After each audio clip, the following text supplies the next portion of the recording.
I'm going to take a quick moment to introduce our two experts tonight. Our first expert is Suzette Fernandez-Lewis. Suzette, we're so glad to have you. Welcome.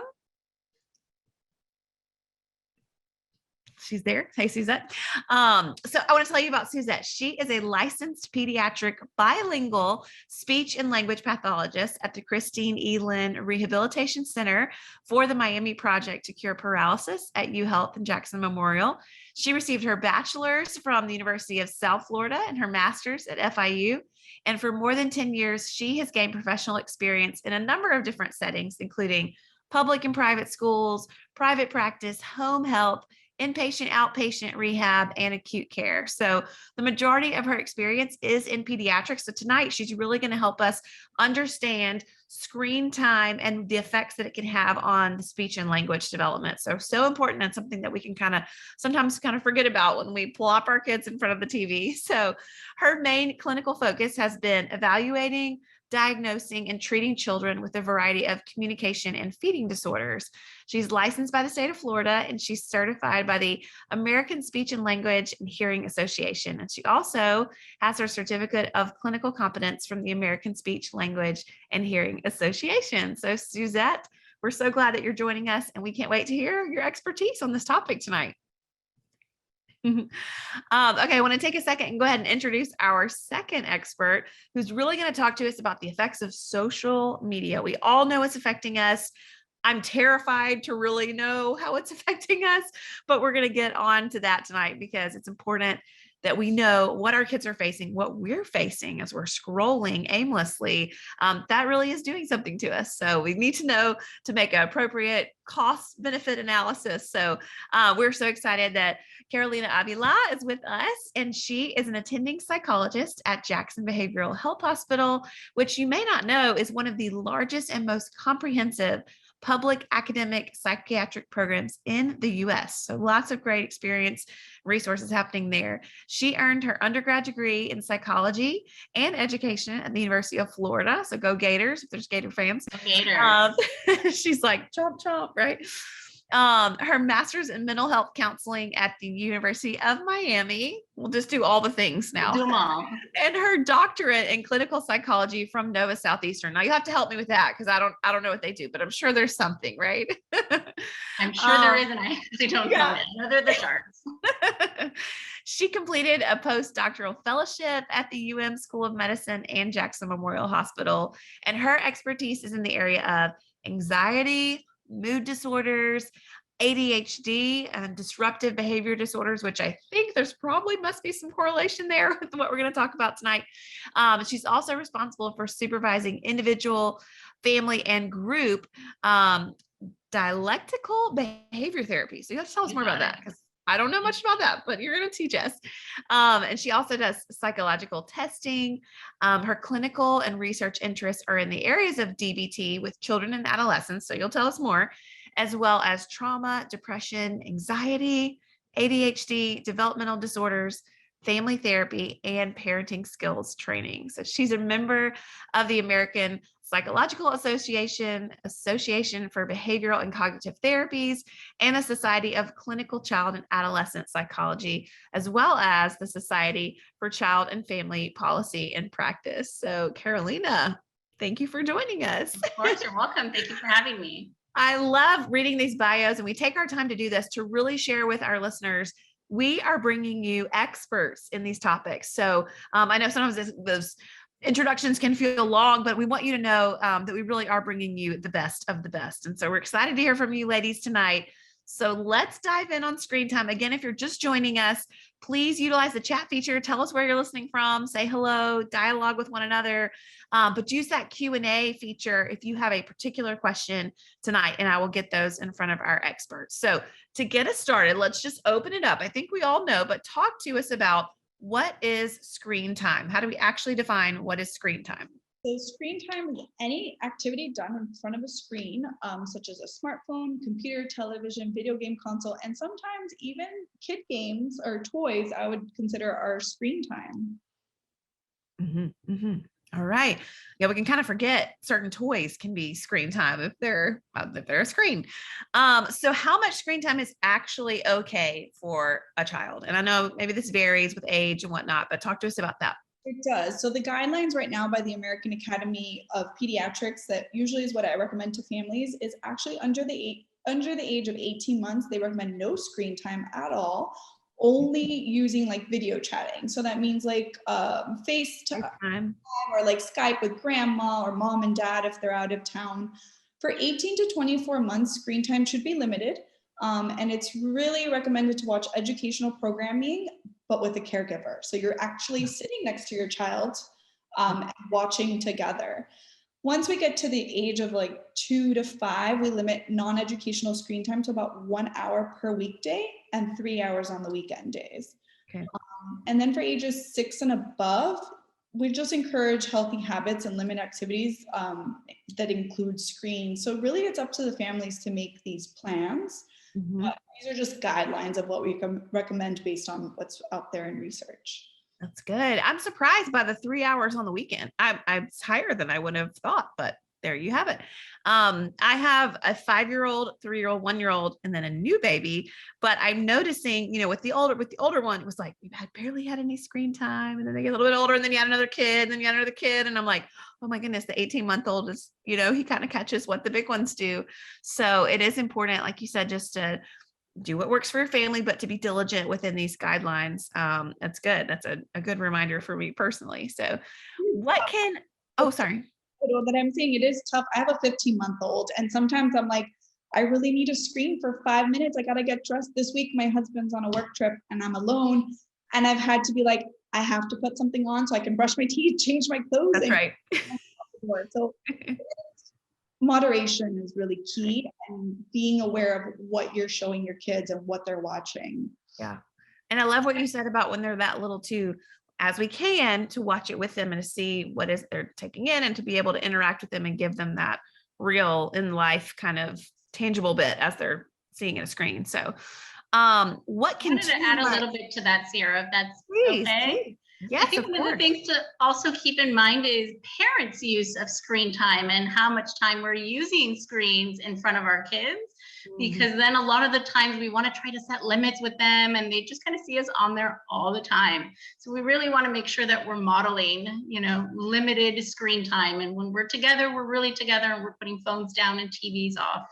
That's good. I have to say, I know I've been guilty of like, turn the TV off right now, turn it off. I'm like, oh yeah, that's a good reminder. I know. Thanks, Carolina. Talk to us about what can too much screen time affect. I kind of feel like we all as parents know like screen time, it can be bad, but do we really understand what it actually affects? So talk to us about some of the effects. So it has a lot of effects, and a lot of studies are showing that excessive screen time can really harm children, which is crazy to think of. When you actually start reading these things, you're like, oh, what am I doing? Yeah. But there's studies that are showing sleep. Screen time results in going to sleep later and sleeping less. So a lot of kids that have excessive time are having trouble with sleep. Weight is another issue that they're finding. It displaces physical exercise. So kids are on the screen, they're not going out. There was an interesting research study I was reading about 1 hour of television equals about 2 additional pounds of body fat. And I was like, whoa. Yeah, and it's interesting because I have my son's part of this research study at the University of Miami, and one of our goals since he was born was limit screen time, but not only for him, but for me. And they would send us like, okay, how much screen time? I was like, oh, I was breastfeeding and I was really bored in the middle of the night going on Amazon.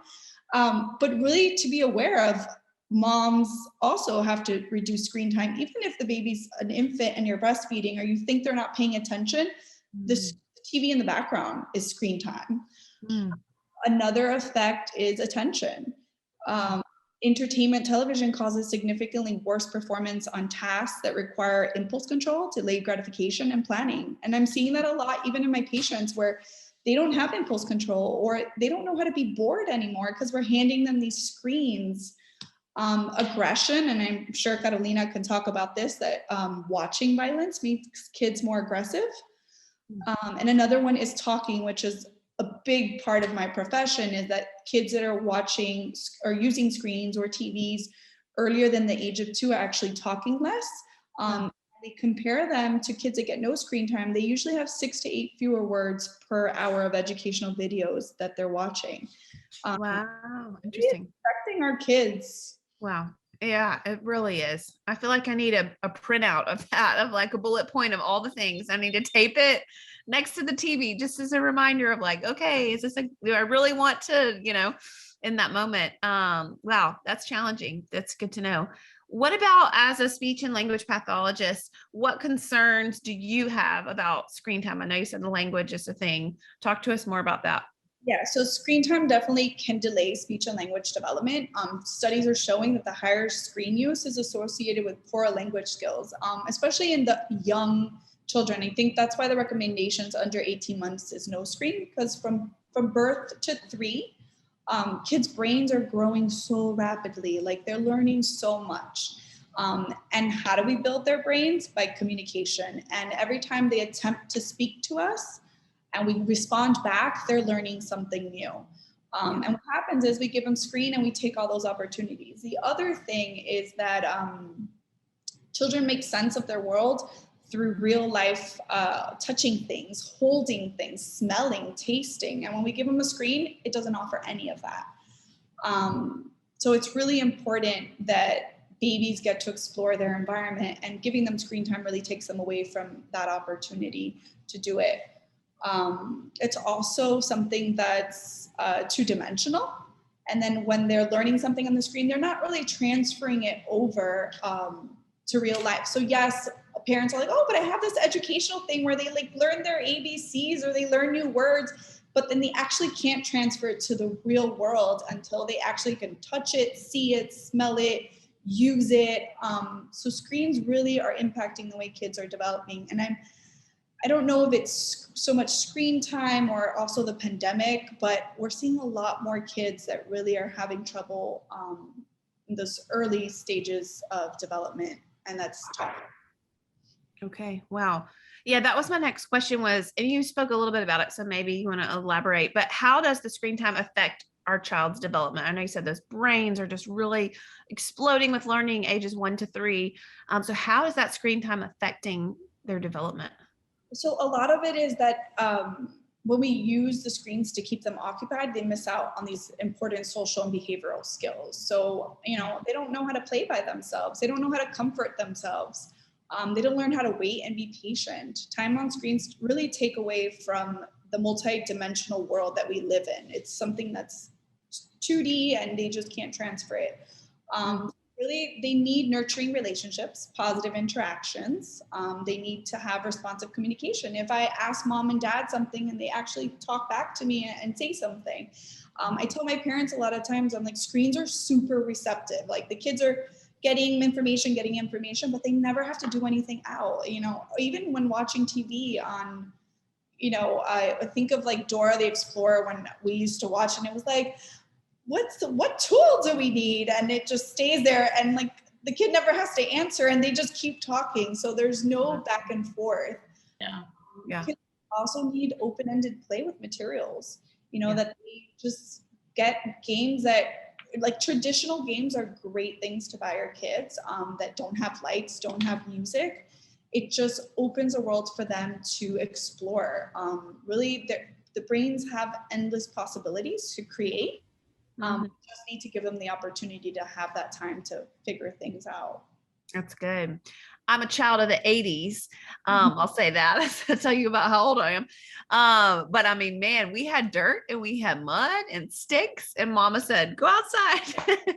And I know that's, could be a challenging thing in the South Florida heat and whatnot, but finding that time to get our kids outside so they can be bored, or even inside, just having the opportunity to be bored. I'm noticing that even already with my kids, because it is just natural to be like, you're bored. Okay, well, we'll watch another episode of whatever, but they also come up with their best things when they're bored. So it's good for them. It's good for them too. We also want them to learn frustration tolerance, right? So if we're constantly kind of solving everything for them, they're never going to really learn the coping skills they need. And then they go off to school and they really struggle to wait their turn or to not get things right away. So it's actually okay for them to be bored. It's great. Yeah. Love it. Okay. So we talked about how it can kind of, deter their development or be negative for their development. But also, I've got some people who are commenting saying, well, what about shows? They're educational, they're learning words, that kind of thing.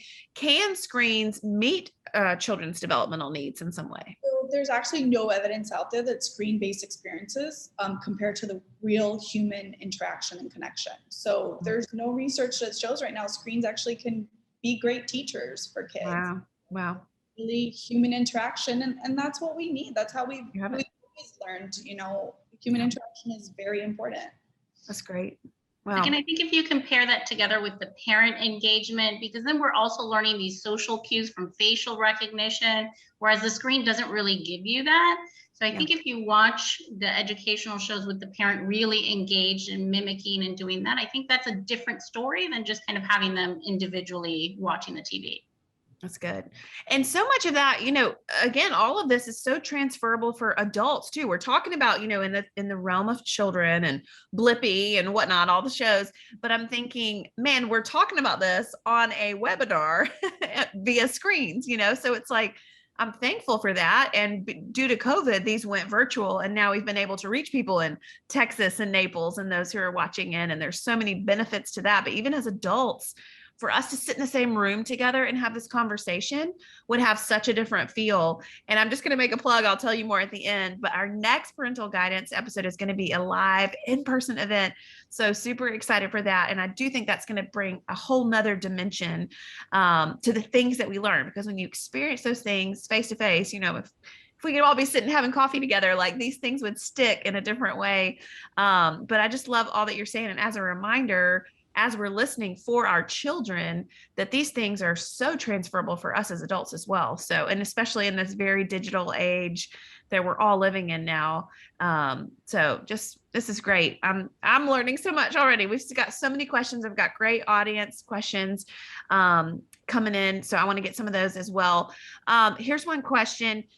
How do we know if our child is spending too much time using screens? Obviously, kind of gave us those guidelines, but are there any other kind of indicators of maybe watching our kids and we're realizing, oh, they're spending too much time using the screens? Yeah, definitely. I think we can set those limits, and we can say, oh, I spent too much physical time of like 2 hours. But if you're seeing that their development is delayed, or they're having trouble sleeping, or that weight gain, poor attention, increased aggression, behaviors, or you're having to use that screen time as a pacifier or to reduce tantrums, or every time you're somewhere and something happens and you just give them that screen, like it's getting to become too much.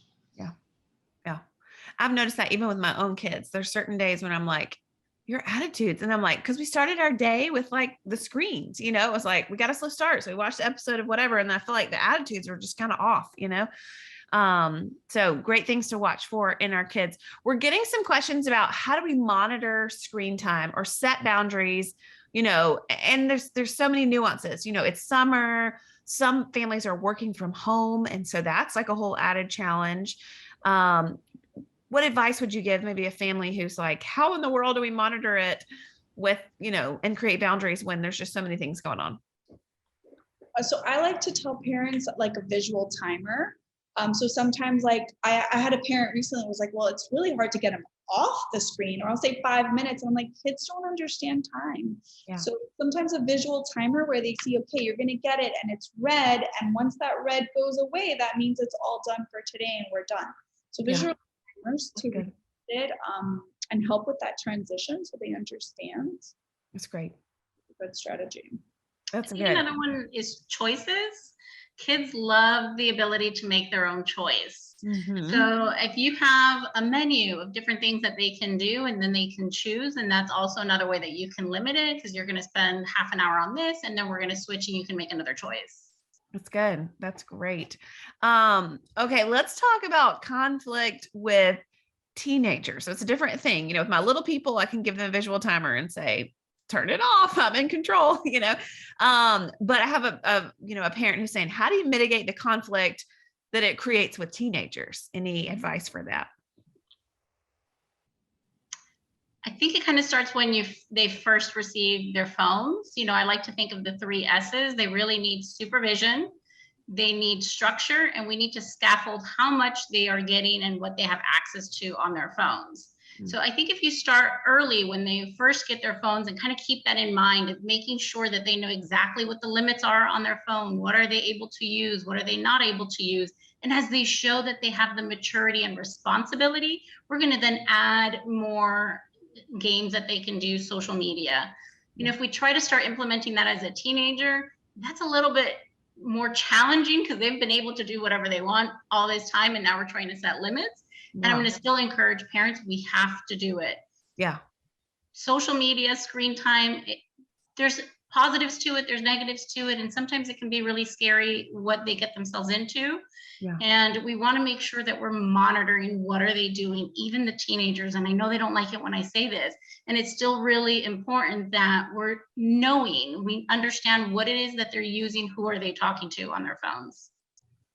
It is scary. I read something recently. It was a dad writing, you know, and he was saying like, I had a 12-year-old daughter and he's like, I don't trust my 12-year-old daughter to get the shampoo out of her hair in the shower. Like she's still learning life skills. Why would I give her a phone with access to the entire world in her pocket, you know? And I thought, whoa, that's a great way to put it. You kind of forget the access that they have. We're going to get more into phones. I'm going to shift gears back again. Talking about, you know, when we're getting kids off the TV, the visual timer. I love that. We use one. I got one from Amazon. So they're like $8 on Amazon. So there's a plug for a visual timer. But what about tantrums? Because it happens, you know, like, okay, the time's up. And then it's like, tantrum. Or maybe that's just my kids. But talk to us about that. All the kids. I actually was doing FaceTime right before this since my husband's out of town, and my son, I turned it off. He's 15 months and he was like, what, Daddy? I was like, oh boy, we're already starting quick. Yeah. So it's really, I think it stems down to setting those boundaries early and knowing, helping them with those transitions so that later on we don't get those full blown out tantrums. And you're going to get them anyway sometimes. Yeah. So I really, tantrums, you got to see what is the root cause of it. Is it really the screen, you know, the screen time? Is it the transition that's happening once you close it? Is that they get so much all the time and then all of a sudden you're taking it away from them? So really, what's the root cause of these tantrums? And that's pretty much. That's good. That's good.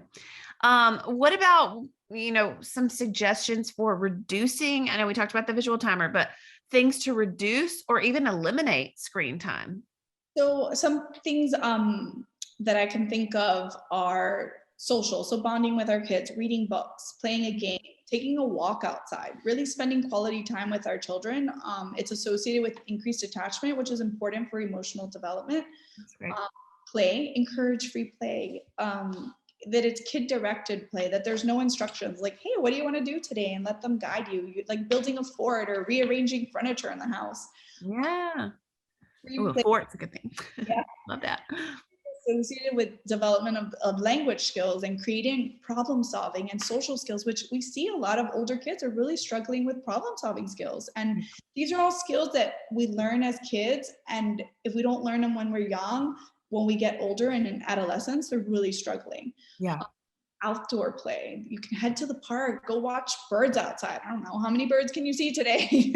Uh-huh. Really getting. Uh-huh. Oh, go ahead. Sorry, I didn't mean to interrupt you. Zoom, you know, we don't have this in real life. We don't have the delayed interruptions on the screen. But getting outdoor, it increases positive mood, better sleep. It increases executive functioning, which is important, especially as they get into adolescence and they have homework and things like that. They have to have those good skills and attention span. The other thing is encouraging independence, you know, coloring, engaging toys, child-sized chores, giving them little chores. Okay, let's, I don't know, wash the dishes. That's a fun activity instead of using screen time.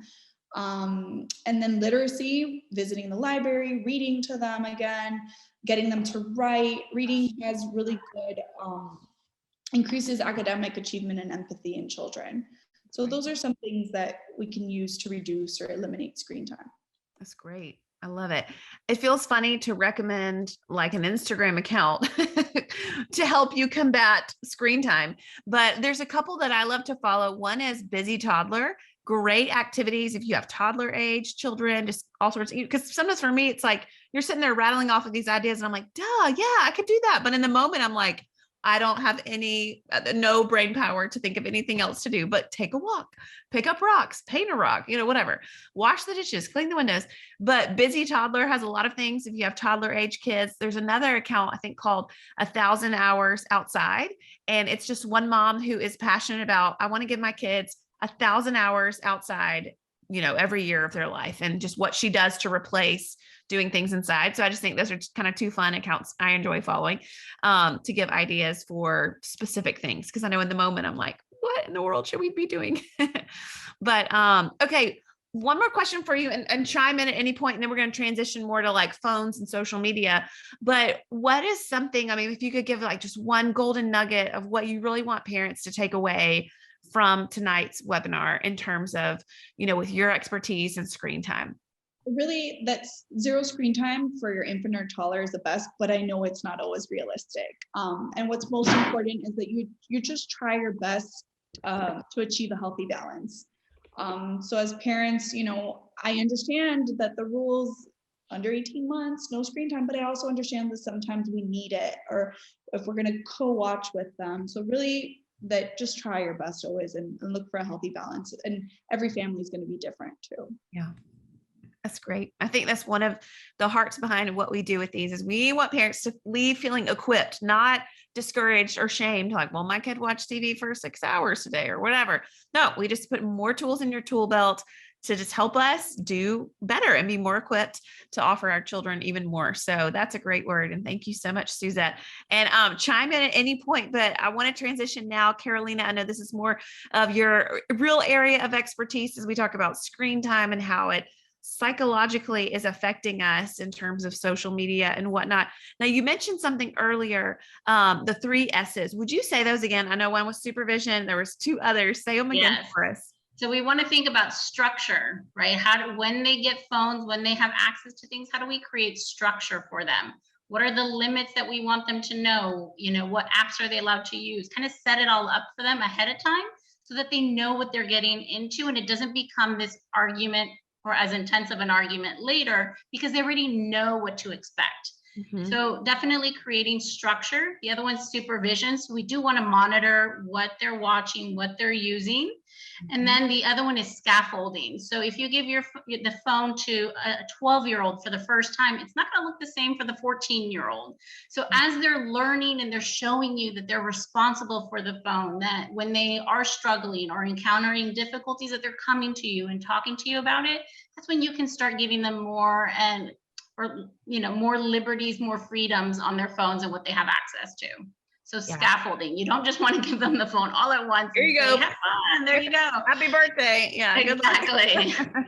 That usually does not lead them down the right path. So we want to make sure we give them the support that they need in order to use it appropriately. Yeah. Carolina, speaking of that, what do you feel is a good age for a child to have a cell phone? Yeah, that's a tricky one. So I think the kids want it younger than what I'm going to recommend. Yeah. So really you want to think about 11, 12. And I think the big difference between the 11 and the 12-year-old is you want to think about, again, responsibility. How responsible is your child?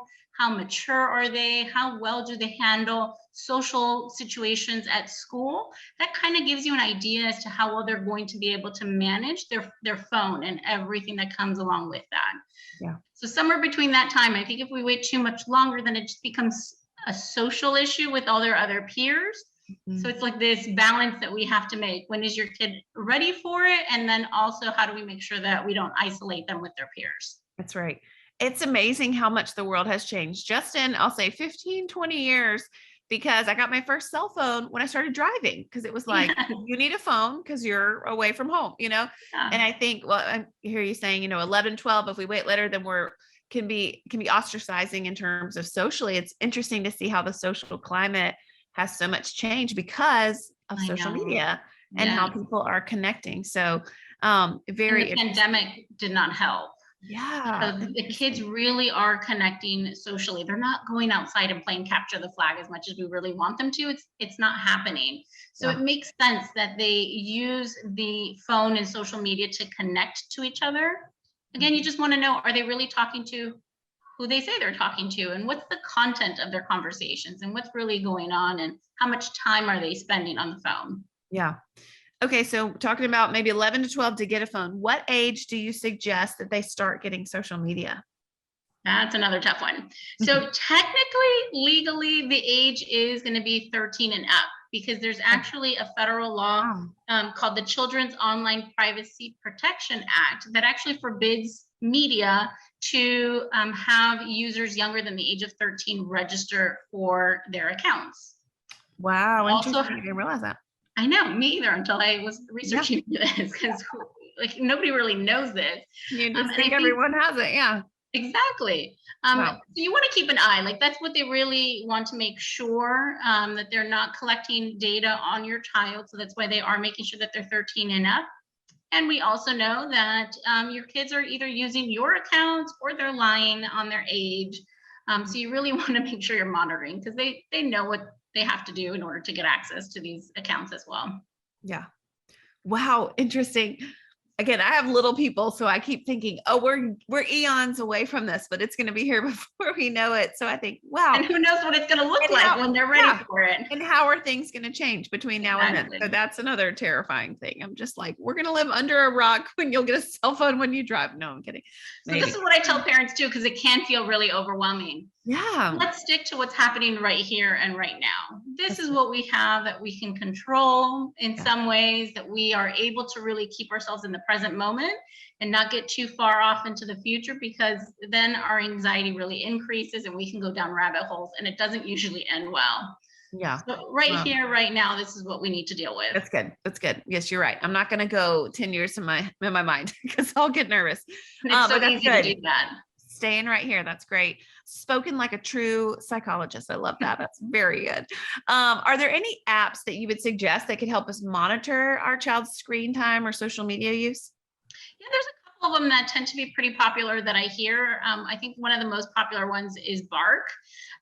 It is a paid app, and it can get pretty pricey for some families, which is kind of why I want to go back to kind of our 3 S's. We're going to keep repeating the 3 S's because they're really important. Because if you already set up that structure and that supervision early on, we want you to be doing these, what we call random phone checks, where you literally are just like, let's sit together and let's look through your phone. I think one of the biggest mistakes parents will do is kind of do it behind their backs, and then you find something and it's worrisome, and how do you navigate that? So it's always better to do it in person, let them know it's happening, and have conversations about it. The other key thing I'm going to say is be curious, don't get furious. Because if we stick with being curious, we're going to be asking these open-ended questions that Susie was mentioning earlier, and we're actually going to get more information, versus if we get really mad or whatever, they're going to start shutting down on us.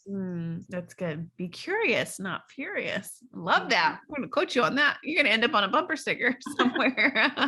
Let's do it. It's important. That's great. That's great. Okay. What you're talking about, supervision and structure, the 3 S's, I'm going to have them. I've heard of some families who they have rules of okay, at this time, the phones all go in mom and dad's room or in the kitchen or charge or whatever. They're a place. And that's where they stay for the night, which I think is great, because you think about a child doesn't need a phone in their bed with them all night.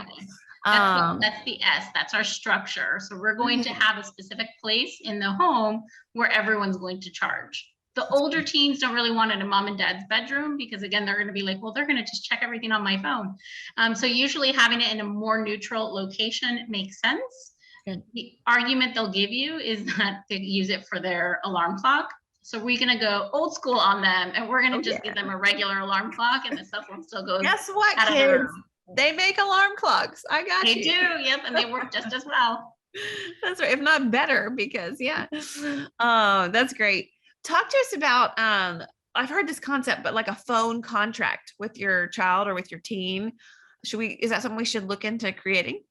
Yes, absolutely. That's the structure. So you want to make sure you do write it down, because if we just have a conversation about it, it's going to become hearsay. Well, you didn't really say 9 o'clock or things like that. So if everything's kind of written down and everyone's in the same page and agreement, it actually makes these conversations a lot smoother. So on there, you want to say, what time are we putting phones off?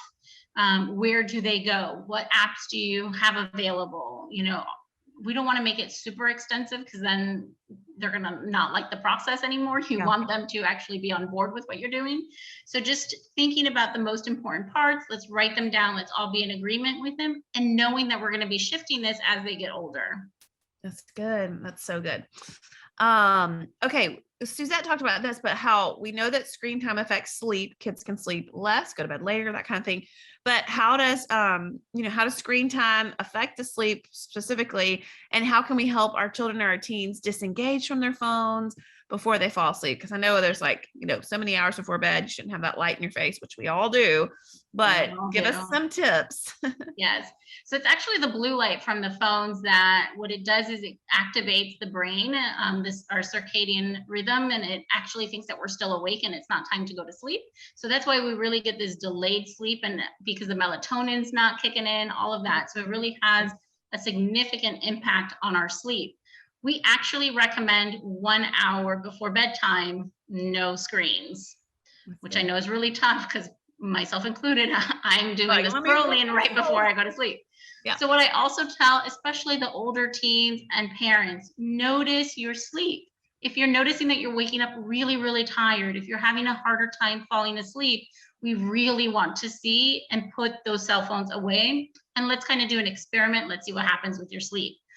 Most of the time, we're going to notice really improved sleep by really disengaging from any screens at least an hour before bedtime. That's good. As a currently nursing mama all through the night, that's challenging. Challenging in the sense of like, I'm up for the challenge. Yeah. Like, I don't know what I'm going to do, but I'm going to put the phone away. Yeah. Cause if it's not enhancing your quality of rest, even after you go to sleep, then exactly. All we're doing is really just activating our brain, and then it's overstimulated. And one of the most important stages of sleep that it impacts is actually REM sleep. And in REM sleep, that's where we're actually consolidating our memory and what we've learned. And it's where we process emotions. So that's why you also see aggression, you start seeing depression, you start seeing anxiety. It's all really interconnected. Wow, that is really fascinating. That is really fascinating how it is all interconnected. Okay. I feel like we could have a whole episode on this one question, but give us some expertise on this. How can we talk to our children or teens about not falling into the dangerous traps of social media? Like, Instagram, it's like a trend even to be like Instagram versus reality, but like literally Instagram versus reality. How do we navigate that? I think, again, kind of talking about it, the most important thing that you can always do is communicate. We can't assume. So you really want to sit down with them, have open, honest conversations, really validate their perspective. Again, be curious about what they know and understand. That's why we also want 11 to 12-year-olds to start having access to this, because their brains are now better developed to tell the difference between, oh, this is Instagram, this is fake, versus this is reality. Yeah. So you really want to have the conversations and really help them notice that they put filters on things, and that most people, we want to look good. Unfortunately, that's where the Instagram life is. We want to just portray ourselves in this way that we think other people want to see us versus what's really happening. Really there. Yeah. Oh, I feel like I've read some things about interesting studies that have been done about the filters and all of that. So I feel like we really could just do a whole episode with you about that. Absolutely. I'm just so thankful that I did not have social media when I was in middle school, because I just think it would have been a whole different journey. It's hard. It's hard to navigate. So hard for kids. Yeah. Okay. We talked a little bit about this. You talked about Bark, I think was the paid app. Yes. What are some other ways that we can monitor our children's use of their phone without maybe the paid apps? So there's definitely ways that you can, it's been helpful because, for example, Apple and the iPhones, now we can actually set and limits and put downtime on the phones. And, maybe they're only allowed to be on TikTok for an hour or 30 minutes. You're allowed to do all of that and set all of that up on the phones. Mm-hmm. I think the struggle is most of us, our kids are more tech savvy than we are. So we really do have to learn what are the different capabilities of the phones that you have, of the tablets that you have, in order to set these limits, and be creative with your passwords, because we do want them to be password protected so that they don't just go in and change everything up again. So make sure it's not the birthdays or anything like that. Be creative with the passwords. Yeah. And they're so smart. Again, my 5-year-old is always, Mommy, what's your code? And I'm like, I'm not telling you, Mike. She doesn't know that there's what's on there. She just thinks she can like take pictures, Yeah. Or there's Daniel Tiger is somewhere in the depths of that phone, I know he's in there. But it's like, no, I'm not going to tell you mommy's code because you don't need to get access to that. But no, that's good. Okay, here's an interesting question and something that we haven't really addressed. We're talking about, okay, maybe ages 11 and 12 to introduce a phone, 13 and older for social media.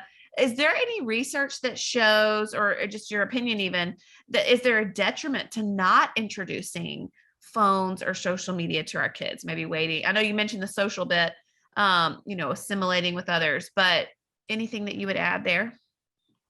I don't know if there's specific research on it. And again, it's more thinking like, are the friends, do they all have phones? How is it that they're able to engage with their friends? Not even just because everybody has phones, but because everybody's texting on WhatsApp, or they're sharing TikTok videos, and then they don't know what they're talking about.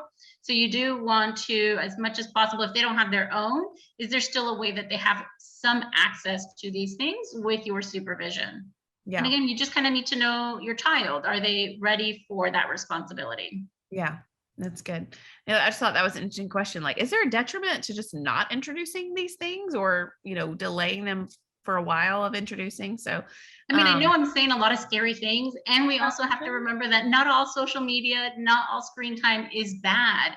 We really want to make sure that we learn how to have a balance and create this balance in our life. So if we also don't give them the opportunity to learn, they never will, or they're going to learn much older, and it's going to be a little bit harder for them.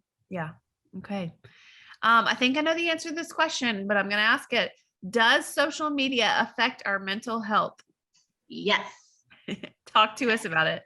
So we definitely see that if you spend a lot of time, again, if there's a little bit more of a balance, we actually don't notice too much of a negative effect. If we're spending a lot of time on social media, if there's an emphasis on Instagram life, if there's less actual interpersonal, if it's impacting their sleep, their eating, we're going to notice that depression and anxiety goes up. And as we talked earlier about sleep, we know that when there's sleep deprivation, we also see an increase in suicidal ideation and self-harm behaviors. And we do know that for 15 to 24-year-olds, suicide is the second leading cause of death. So it's really important that we are monitoring this. And again, it's not to scare everybody that everybody is going to end up with these struggles. You really want to keep an eye on how much time your teen is spending on their phone. What are you noticing mood-wise? What are you noticing behavior-wise? Yeah. Would you, I know that Suzette said this early on, so one or both of you speak to this, but talk to us again about the suggested amount of time. I know you said under 18 months, none. 18 to 24, I think you said, tell me from there. 18 to 24 would be like less than an hour, but you still want to do some co-viewing with whatever your child's doing. And this is just the guidelines from American Academy of Pediatrics. And then from 2 to 5, it's about 1 hour per weekday, and 3 hours on the weekend days. Yeah. Good. Okay. And older, really, it's up to the parents. It's hard. I think so. We're just changing. And when I was a kid, we spent so much time outside, and even in classrooms nowadays. When I was a kid, we had like 2 computers in our entire, like, per classroom. Now it's like Oregon Trail. It was like, when do I get to play Oregon Trail? That is so true. Like Crayola coloring was on the computer. Yeah. And so now it's like every kid has an iPad. The school has 30 something to give these kids. So it's really hard because everything is changing so quickly. Yeah. Yeah, so we don't have a specific number of hours for teens. What you do want to encourage them, is kind of grandma's rule. You want to make sure you eat your vegetables and then have your ice cream. Well, you want to make sure you do your chores and you do your homework and all of that first, and then you can go on your screens and play your video games and things like that. Yeah, that's good. We received a question earlier from a mom who said her 13-year-old cries and gets engulfed if her phone is taken away from her. And she's like, I don't know how to wean her off of it. She said, this is my connection to my friends in the summer. But any tips? I just think, man, that feels like a rock in a hard place as a mama. Any encouraging words you would speak to her? Yeah, I would say to sit down and validate your child and hear really what's going on for them. I think when they say that they're connecting with their friends, it's true. They aren't lying to us. They're not just trying to say that to hold their phones longer. And how can we still kind of help them realize this connection that they're having to their phone and their response when the phone is taken away, and to start learning some coping skills. Yeah, that's good. Maybe even spend some time with a psychologist to talk about it deeper. We are here for you if you need us. Thank you. Okay, so I'm watching our clock here. We got less than 10 minutes. So if you are listening as a viewer and you have a specific question, drop those in our Q&A and I'll do my best to get them in front of our experts here. But I've got a couple of some heavy topics. So how do we talk to children about cyberbullying and other people who maybe have friends who they realize are posting concerning content? How can we breach kind of that subject with our kids? I'm going to stick to the be curious, not furious. So the more that you ask these open-ended questions, if you notice, like these are going to be my answers for a lot of them because they really do work. So we want to validate and we really want to be curious and let them know that you're going to be there to support them, not to punish them. Yeah. And then how can they respond? I think when we talk about the structure initially, we want to already have these conversations that these are some of the things that they're going to encounter. And how do they respond when you have somebody unknown asking for you to follow them, or they start chatting you, or they start chatting about inappropriate content? What do we do about this? We don't want them to hide it. We don't want them to stay quiet about it. And a lot of the times they do that because they worry that their phone's going to get taken away, that they're going to get in trouble.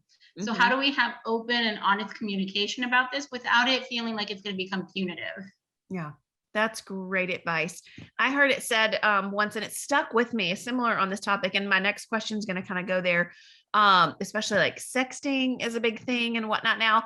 But I heard someone say that as a parent, they're like, I want to have these open-ended conversations with my kids so that I am the expert in it, so that they're not like, well, mom and dad don't have a clue. They don't even know what this is, that then they feel like they can't come to me because she just doesn't know anything, and I thought, wow, that's really interesting. I had never thought of it in that kind of paradigm. I want my kids to know that I know things and that they can come to me. And so having those open-ended conversations. So on that note, how do we talk to our children about sexting? Like this is a thing that they're facing. It's totally a thing. Same kind of answer, right? You do really want to be honest about the repercussions to it because sexting kind of takes it to a different level. Part of our DBT program, we actually get a lot of teens that struggle with this and they've gotten in trouble and they actually lose all their electronics and the police have access to them. Wow. So it's not just you as a parent saying this because you want to scare them. There are some realities to it. So how do we stay grounded in what the reality is of it? And it's not you just being an anxious parent, as well as, again, how do they respond when things like this happen? Yeah, that's great. So as parents, we do need to learn a lot more than what the teens know. Another question we received, should we be concerned about games that our kids are downloading? I guess really anything they're downloading, they can kind of download who knows what. Yeah, they really can download who knows what, unless you enable those restrictions and they need a password to download things. I think with games, you want to know the one that I worry the most about is if they have a messaging component to it, because it's in the messaging components that they actually start getting, unfortunately, propositioned for things that are inappropriate for their age. They're going to get exposed to things that they don't know how to handle. So you want to make sure that you're keeping an eye again as to what is the content, as to what they're communicating on these. Even some of the innocent games will have messaging components. So you can either turn off the messaging or try not to download the games with the messaging. Yeah. The other part you want to keep an eye on are the ads. All these games have ads now. And some of the ads that come out, I'm quite shocked by the content of the ads as well. So you want to know not only is the game, because they can seem pretty innocent, and if they have ads, what are they being exposed to? Yeah. Some of the younger ones, it'll probably go over their heads. For some of the older ones, they're going to start to get more curious. They're going to want to download it. They're going to search it. So if you can also have conversations about what is it that they're being exposed to, then you're becoming the expert. They're coming to you, they're trusting you instead of Google or their friends. Yeah, that's so good. Miami Mom Collective, we have a website, we're on Instagram. So a lot of our business actually takes place on these social media platforms. I've learned so much just as we're trying to put the good quality resources out there. But one of the things that I have learned, as we probably all have, is, this algorithm of how Instagram works. And the more you kind of view, like if I look at home decor or recipes on my Instagram enough, it's going to start just feeding me all sorts of more things on that content, which can be very good if you just want recipes in your feed, but also can be very dangerous if our children see something inappropriate and it kind of leads them into a rabbit trail of like, well, maybe I just want to see one more of those, or maybe I want to, and then all of a sudden it's like feeding our kids these inappropriate content. So that's just a little nugget, parents, if you aren't aware of how the algorithm really can feed us, good or bad. We see that a lot with TikTok, that suddenly our teens come in and they like self-diagnose themselves because of what they're watching on TikTok. Wow. I can have like a whole parental I can guidance get on the soapbox about that. Oh my goodness, yes. So again, even TikTok, not all bad. They have some really great funny videos that you can learn dance moves. You can do all of this together with your kids. I think that's great. You want to monitor, what are they watching? Are they seeing people talking about depression, suicidality, self-harm? It's out there in social media. So you want to make sure that you know what it is that they're watching. Yeah. Yeah. That's why co-viewing is so important, even with our young ones, like YouTube. My nieces and nephews, sometimes they're watching videos and then you walk by and you're like, what are you watching? Yeah. And go down a rabbit hole of finding different videos. Yeah, that's right. Yeah. I've co-viewed with my kids before. I'm like, we're going to change that. And they're like, what? Okay. Our time is wrapping up. I feel like we could go hours more on this subject. It's so important. You ladies have been amazing. So helpful. I'm going to rapid fire 2 more questions at you from our audience. One is, her 9-year-old plays video games. How long can he play? And are the gun video games good? The popular ones now are like the guns and stuff, very violent. So actually, the research is a little mixed on aggression and video games. I think we make this connection a lot, that if they're watching all of this violence, they're getting desensitized.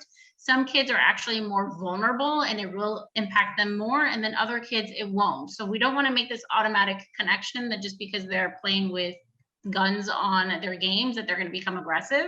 What you do want to do is to notice, are you seeing behavior change? When you do set limits, are they becoming aggressive? Is it really impacting them? And then you need to have conversations about it. But we don't want to make an umbrella statement that everybody that plays these games are going to become more aggressive. Okay, that's good. That's good. Okay, and what about, you mentioned earlier, Suzette, about, the research doesn't really show that even educational videos are that much more, educational, I guess, for our children. But a parent asked, what about the value for educational screen time for older kids? Like, is that a kind of a different thing? So yeah, as they get older and more into like the elementary, middle school, and high school, there are valuable programs out there to learn things. But I think for our really young ones, a lot of these educational, they're not able to transfer it into the world. They really don't understand how to grab it from the computer screen and bring it into our real world. But definitely in elementary, middle, and high school, there are definitely programs that will help in learning. Awesome. Ladies, we could keep going and I wish we could. I want to respect everyone's time tonight. So we're going to wrap it up. But as we do, I have a couple announcements and then I just want to thank you both again. But as I mentioned at the beginning of this webinar, please save the date for the first ever. Also, you can screenshot this screen here. There's some great resources to go do further, research on your own about this topic. So just take a little screenshot of that or pull out your phone, take a picture. But please mark your calendars to join us for the first ever live in-person parental guidance episode, which is going to happen at the Children's Trust Family Expo. And this one was going to be all about bicycle safety and helmet safety. So bicycle helmets reduce the likelihood of a head injury by 60%. But statistics also show that less than half of all bicycle riders actually wear the helmet. So statistic is only 60% if you wear the helmet. So join Parental Guidance for its first ever live episode at the Children's Trust Family Expo and learn the ins and outs of bicycle safety as well as the proper way to fit a helmet. So there's a couple locations and dates that this is happening. And the first one, you'll get an email about this, so you'll get more information. But the Family Expo, the central one, is happening at Miami-Dade College, the Wolfson campus, which is downtown, on Saturday, July 23rd. So coming up, that's in, I think, 2 weeks. And that Parental Guidance will take the stage at 11:15 and 1:45. And then also there's going to be a North Family Expo, which is going to happen at the Betty T. Ferguson Recreational Center in Miami Gardens. And that's going to be Saturday, August 6th. Again, you'll get an email with all the details, but Parental Guidance will take the stage at 11:15 a.m. And so you can join UHealth Jackson Children's Care. They're going to have a booth. There's going to be giveaways, activities, really a whole big family expo. So Saturday, July 23rd, Saturday, August 6th, save the date. And then of course, we're talking about screen time. So save an hour of screen time for us on Thursday, August 25th, and join us again virtually. We're going to be talking about parenting a child with ADHD. So very important topic. When parenting a child with ADHD, typical strategies and routines don't always are, not the most effective. And so we're going to identify symptoms. We're going to seek support for children to help you as a parent navigate techniques for discipline and for learning. And that's going to happen on Thursday, August 25th at 8 p.m. So go ahead and circle the date on your calendar there. And again, all of these previous webinars, as well as this one, give us a week, will be on jacksonevents.org. So you can go back, rewatch it, or share it, send the link to your friend or your spouse, so that you can kind of get on the same page and say, then it's not you sharing all that information. It's like, wow, well, the experts said. So we are so grateful and thankful to UHealth Jackson Children's Care for putting this on. And again, thank you, Carolina and Suzette, for giving us your time tonight to really talk about an important topic. And we just thank you so much. And to everyone listening, thanks for joining us.